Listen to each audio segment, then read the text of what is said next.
All right, guys, welcome back to Mr. Post Frame. Today we are going to go to the NFBA conference where we met with Dave.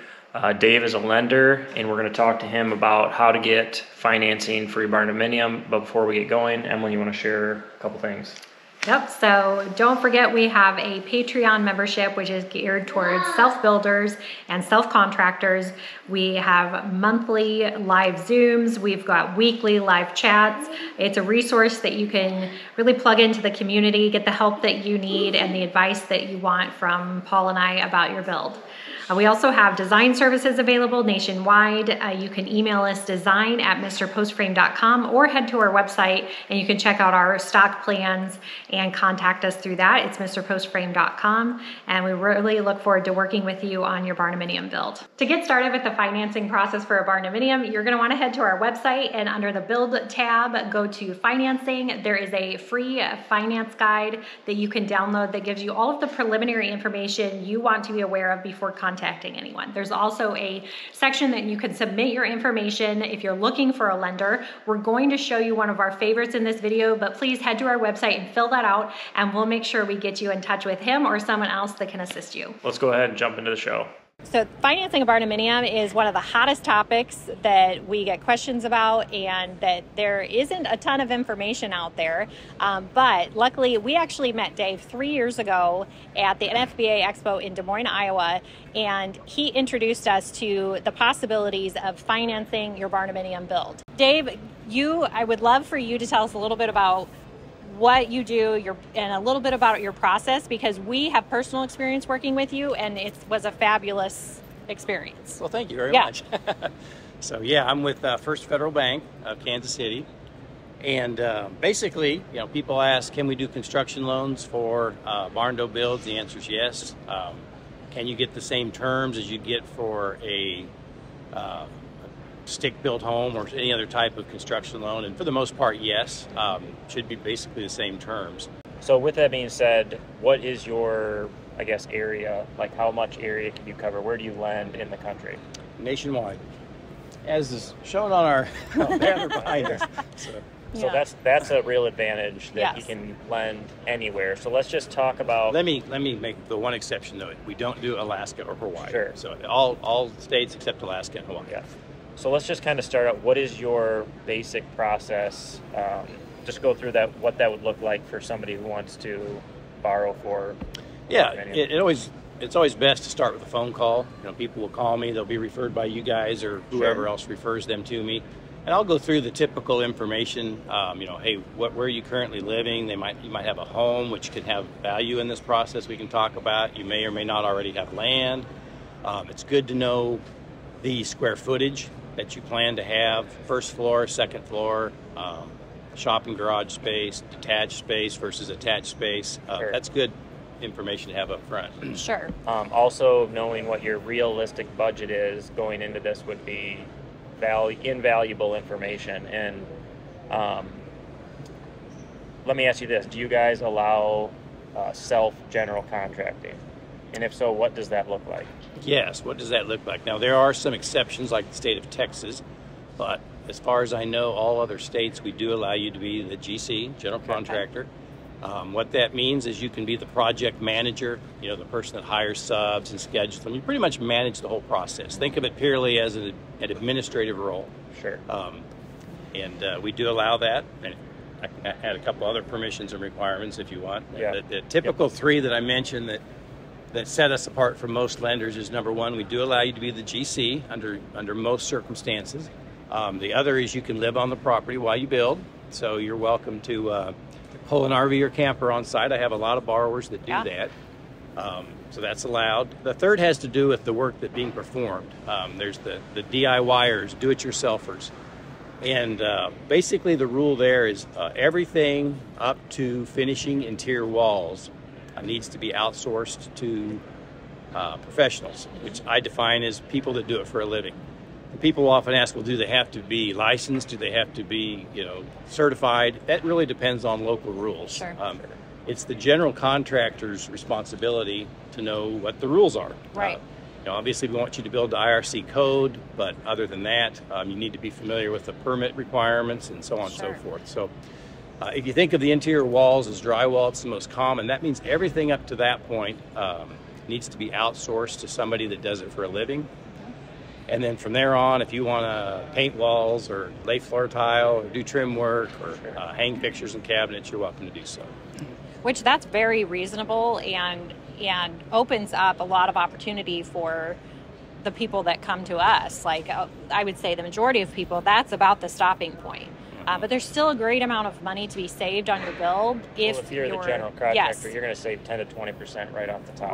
Right off the top, and then doing that finish your work yourself, you can still save quite a bit of money as well. So this is, I would say, Dave, you're probably the most, I guess, self-builder, self-contractor friendly person that we've come into contact with. It's like you get it. Like, so you were able to customize something that would work for a lot more people and help a lot more people realize this dream.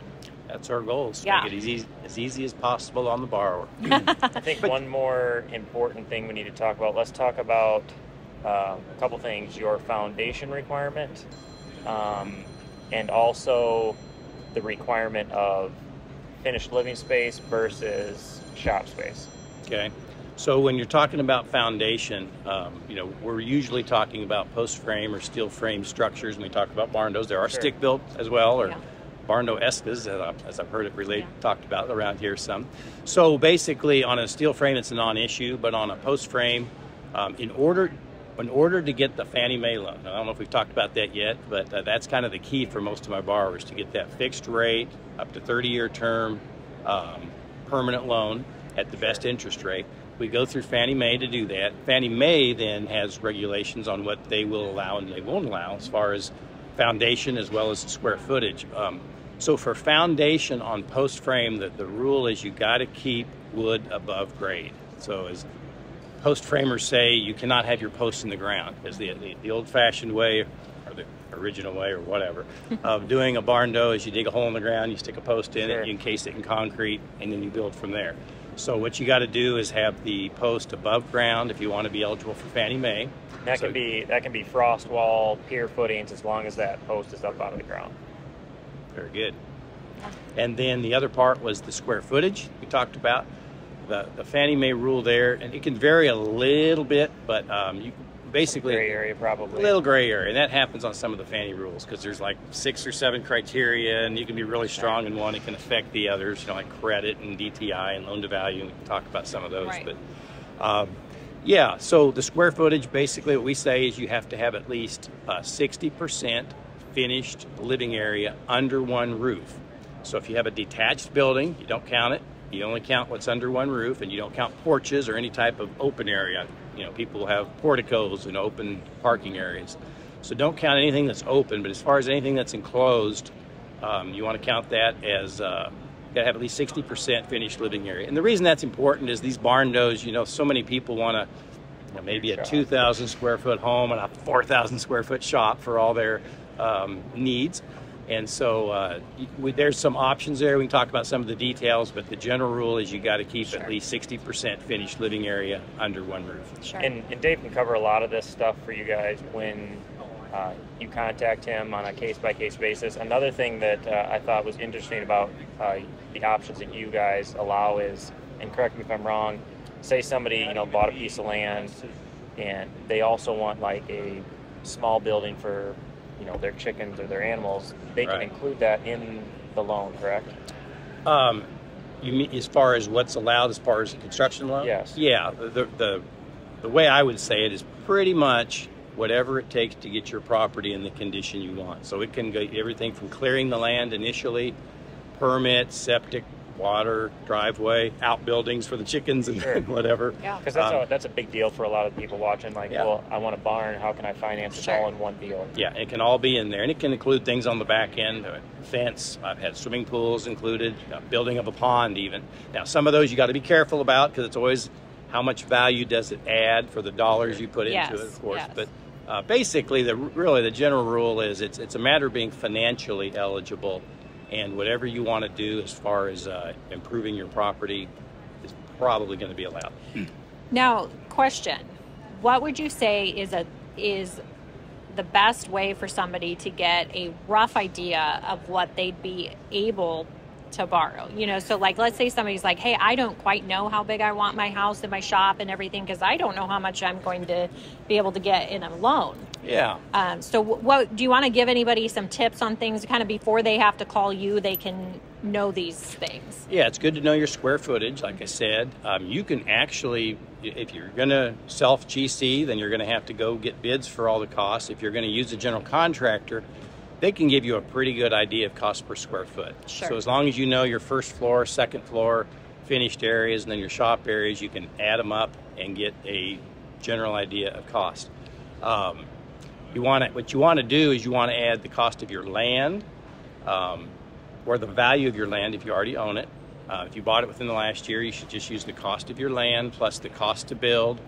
And then we're always going to add 10% to whatever your bids come in at. So if you go out and get bids for all the work it's going to take to build your barn dough, we're going to add 10% as a cost overrun, just so that when you get into the process and the electrician charges more, you decide to make a little adjustment here and there.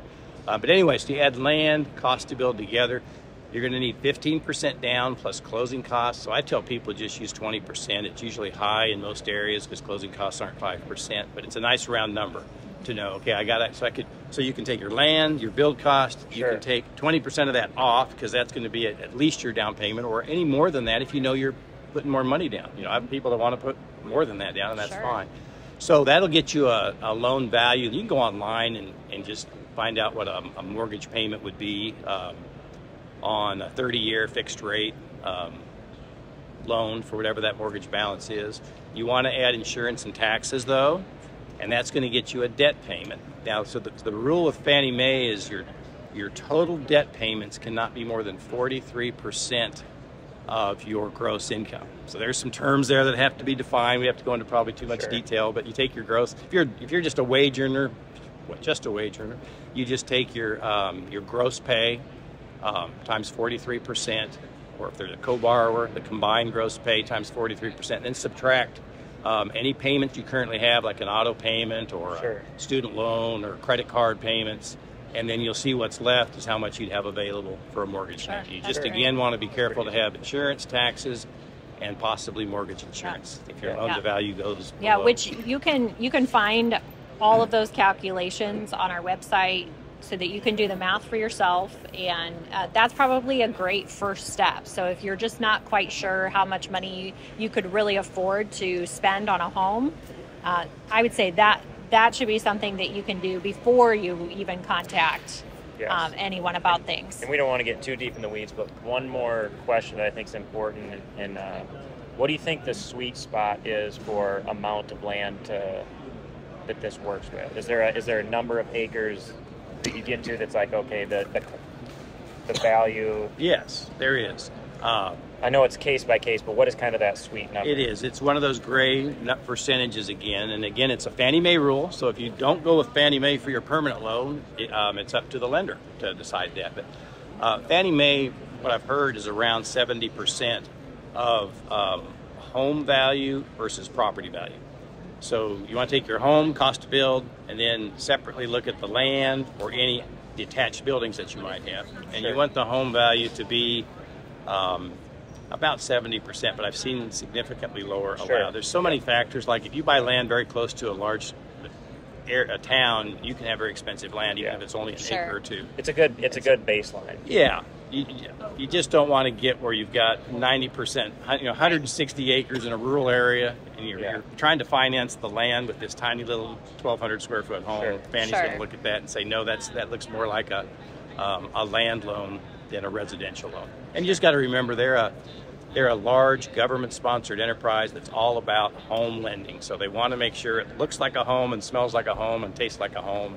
Yep. Well, I know that we just scratched the surface on all of this type of information. Again, you can get more information about the process, about working with Dave, all of that if you head to our website and go to the financing page. We are so excited to help you guys and give you a really great resource in Dave with your Barndominium lending. All right, guys, so you can see this video had a lot of good information. don't you think? Yes, there is a lot to know about Barndominium lending, but the most important thing that you need to know is that it is possible. And so we encourage you to head to our website, fill out the form if you're looking for a lender, download our free finance guide, and let us help you build your dream. As always, thanks for watching. If you haven't already, hit that subscribe button, and we will catch you on the next video.